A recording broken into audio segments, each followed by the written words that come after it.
Olá, eu sou o Guilherme Marques, sou médico, tenho uma atuação em cima da cannabis medicinal, creio que alguém aí deva me conhecer, se não, é um prazer. Eu estou aqui para responder algumas perguntas aqui sobre cannabis, sobre canabinoides, sobre terpenos.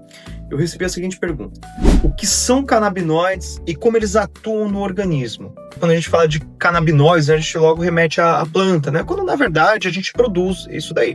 Dificilmente, isso aqui é algo que eu coloco para refletir. Dificilmente o nosso organismo ele geraria todo um sistema complexo, com receptor, com ligantes, com enzimas, para o que uma planta faz. Não, ele tem os próprios, a planta nada mais faz do que mimetizar isso. Então, os canabinoides produzidos pelo nosso organismo são os endocannabinoides, e eles, basicamente, eles norteiam algumas reações de ordem imunológica, não todas, e de ordem nervosa sensitiva, também não todas. E quando nós usamos os fitocannabinoides, estamos mimetizando esses endocannabinoides para se alcançar algum desfecho terapêutico ou algum desfecho biológico, que não necessariamente seja terapêutico. Tem uma outra pergunta aqui, qual a diferença entre canabinoides maiores, como o canabidiol, o CBD e o THC, e menores, como o canabigerol, o CBG, canabinol, o CBN, canabicromeno, o CBC? Basicamente, os canabinoides maiores eles são expressados ali na maior parte das plantas. A gente consegue mudar muito esse perfil com adequações genéticas frente àquelas sementes, aquelas plantas, mas invariavelmente esses canabinoides menores eles são sintetizados em menor quantidade.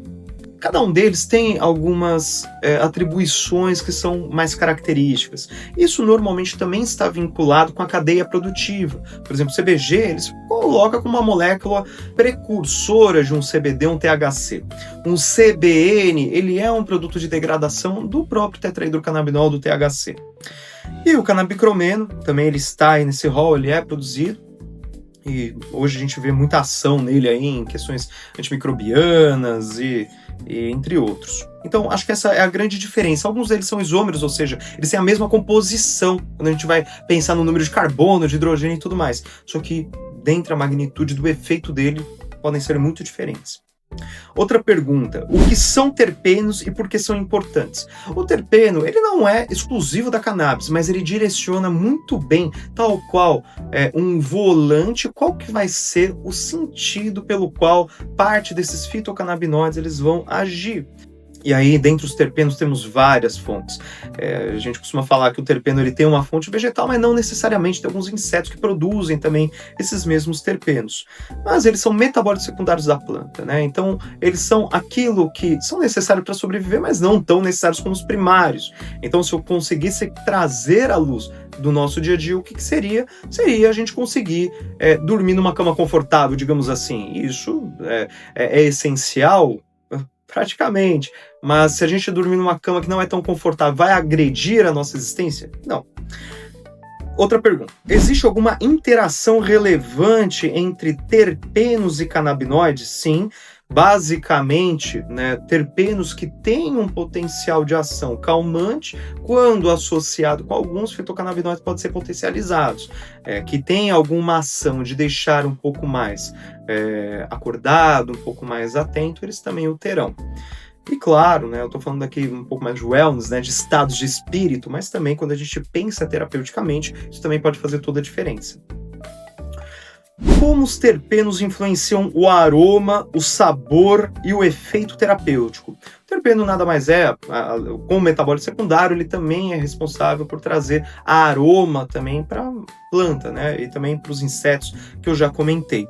Então, por exemplo, a manga. Claro que muitas coisas vão compor o cheiro, o sabor da manga, mas o mirceno ele está numa grande concentração nela. A copaíba, o óleo de copaíba, ele tem até ali 50%, 55% de beta-carotenoide, que é outro terpeno.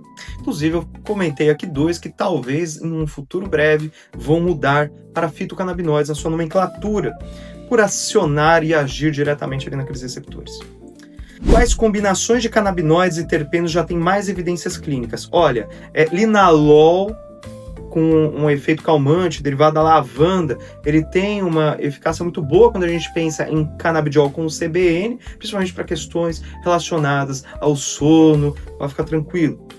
A gente sabe muito bem também que o beta-caroteno, ele tem uma ação muito importante em cima de receptores CB2, e quando a gente pensa em aspectos cicatriciais, a gente também costuma pensá-lo para curativos, um potencial para essa finalidade, entre tantas outras coisas, tá? É uma combinação infinita. O geraniol mesmo, o geraniol, ele tá muito vinculado com saúde feminina, principalmente com o controle antimicrobiano. Então, vaginites, vaginose, a gente já sabe que restabelecer aquela flora endovaginal, ela pode ter uma atuação interessante com geraniol, também alguns outros produtos.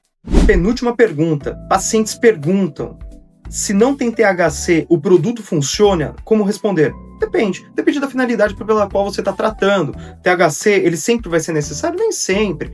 Mas a gente sabe que num percentual menor, ele tende a potencializar alguns efeitos de outros coadjuvantes ou atuantes nessa terapia canabinoide. Então, sim, o produto pode funcionar, mas depende do que eu vou tratar. Eu jamais vou pensar em tratar um quadro de dor sem um percentual ali de THC, que por vezes pode estar até um pouco mais elevado, e assim eu vou conseguir um benefício. Da mesma forma que para um paciente, a gente tem alguns estudos que refletem-se sobre isso, com algumas desordens da psique que cursam com agudizações de psicoses, você não pode usar o THC. Então, para esse, daí quando não tem THC, sim, vai funcionar.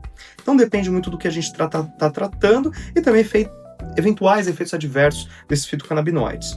E a última pergunta: o futuro. Quais moléculas promissoras estão em estudo? Eu acho que não só as moléculas promissoras, mas a variabilidade de produtos, tá? E claro, eu vou puxar a sardinha aqui para o meu lado, que são os produtos tópicos. Eu acho que eles são muito promissores, ainda mais quando a gente aciona também alguns outros componentes de inovação em saúde, como nanotecnologia e tudo mais. Eu acho que isso daí é um futuro muito promissor, mas pensando em moléculas e fitocannabinoides, eu acho que você ter uma atuação maior de terpenos é um futuro. Eu acho que você trazer à luz esses canabinoides, esses fitocannabinoides menores, como o canabigerol, o canabinol, o canabicromeno, as canabivarinas, né? Eu acho que isso também já tem se mostrado como uma tendência. Eu creio que quando a gente pensa em outras vias de administração, que às vezes não estão regulamentadas no Brasil ou não estão democraticamente prescritas, eu acho que também podem ser algo muito promissor. Então, basicamente é isso. Hoje eu procurei falar aqui sobre dermatologia, né, e o que há de potencial dos fitocannabinoides e também do que já temos, assim, certa validação com terpenos, que é outro campo de atuação. Eu espero que vocês tenham entendido, mas certamente gerou dúvida, então, por favor, vá aí embaixo, pergunte. Eu me prontifico a responder tudo que você tiver de dúvida, discutir, ou se você não concorda, também fala. Eu acho que faz parte do exercício democrático a gente também conversar, dialogar, convencer ou desconvencer o outro, por que não? Então, espero vocês. A partir desses conteúdos vou fazer novos vídeos. Obrigado.